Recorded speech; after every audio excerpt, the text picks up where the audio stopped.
छत्तीसगडमध्ये नक्षलवाद्यांनी जवानांच्या गाडीवरती हल्ला केलाय। नक्षलवाद्यांच्या हल्ल्यात 10 जवान शहीद झालेत। छत्तीसगडच्या बिजापूरमध्ये नक्षल्यांनी हल्ला केला। आयडी स्फोटक वापरून नक्षल्यांनी जवानांची गाडी उडवली आहे। हा स्फोट इतका भीषण होता की गाडीचे अवशेष झाडांवरती उडलेत आणि तब्बल 20 फूट असे उंच हे अवशेष उडलेले पाहायला मिळतात।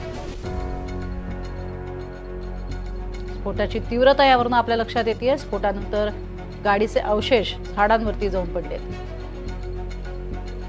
ट्रॅफिकच्या माध्यमातून पाहूयात नक्षलवाद्यांनी हा हल्ला कसा केला। बिजापूर जिल्ह्यातील आंबेलीच्या जंगलामध्ये हा हल्ला झालाय। मोहिमेवरून परतणाऱ्या जवानांची गाडी उडवून हा हल्ला करण्यात आलाय।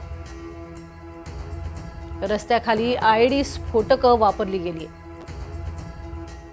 जवानांचं वाहन येताच हा स्फोट घडवण्यात आला। गाडीत झालेल्या स्फोटानंतर नक्षल्यांकडून गोळीबार करण्यात आला।